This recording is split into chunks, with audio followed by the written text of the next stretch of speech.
As estatísticas sobre erros médicos crescem a cada ano. O Conselho Federal de Medicina recebeu, em 2011, 910 reclamações entre sindicâncias e processos ético-profissionais.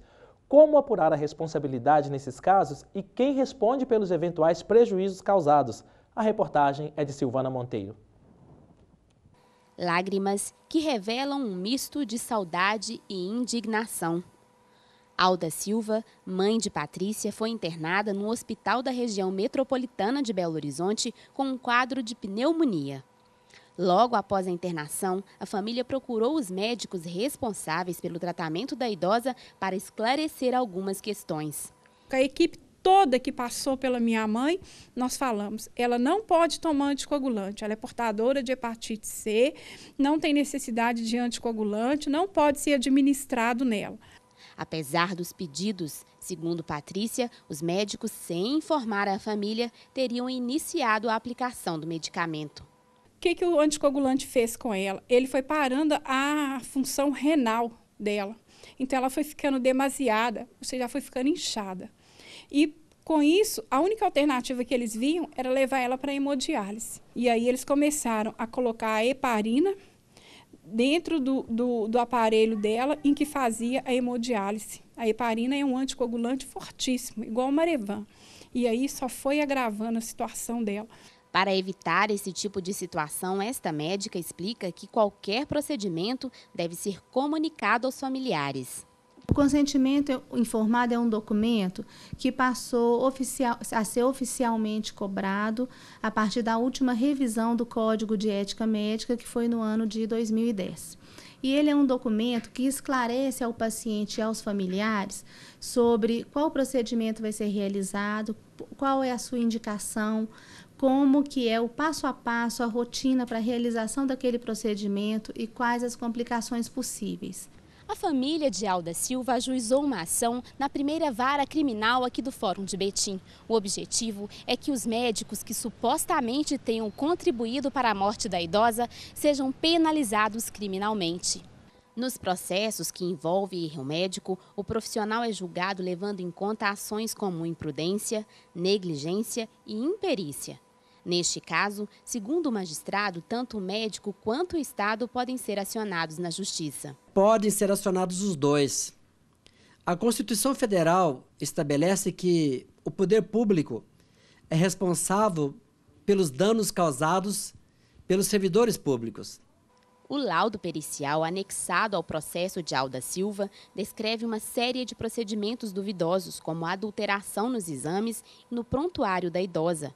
Um outro ponto questionado pela família seria a rasura no carimbo do médico, ficando ilegíveis o nome e o CRM do profissional. Então, o prontuário ele deve ser muito bem preenchido, com todas as informações.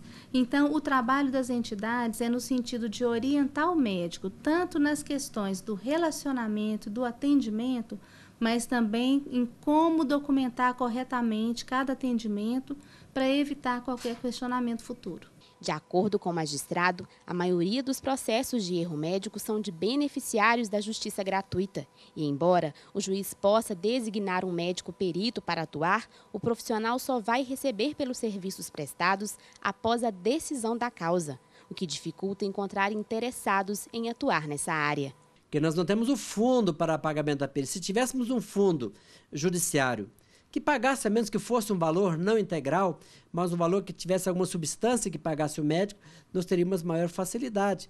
O Conselho Nacional de Justiça publicou a Resolução 127 em março de 2011, recomendando aos tribunais que destinem parte do orçamento para pagar honorários de peritos. Nós vamos ter um facilitador bem grande, de modo geral, para que os processos andem que necessitam perícia.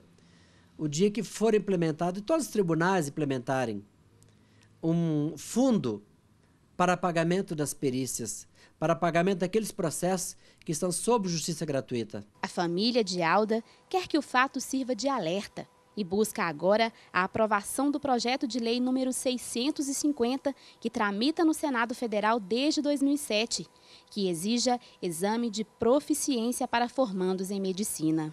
A gente quer que essa lei que está no Congresso, que ela seja aprovada para que outras famílias não sofram o que a gente vem sofrendo.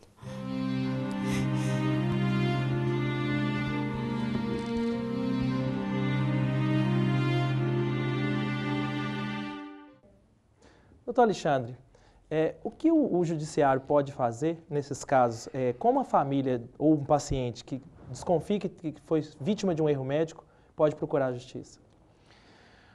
O cidadão ele pode procurar a justiça narrando, né, através do seu advogado, esses fatos, essas suspeitas, trazendo documentos que possam demonstrar que houve realmente esse erro e, no curso do processo, será feita uma perícia, se é possível fazer uma perícia direta ou uma perícia indireta. Ou seja, perícia direta, periciando e examinando o próprio paciente. Perícia indireta, examinando documentos e exames que foram feitos no curso da internação. E que tipo de indenizações a legislação prevê nesses casos? Bem, o cidadão ele tem direito a uma indenização por danos materiais, por aquilo que ele perdeu em razão desse erro, desse defeito na prestação do serviço médico, ou também indenização por dano moral, ou seja, se a sua moral, se o seu sentimento interno for violado em razão do erro ou da impropriedade do tratamento médico.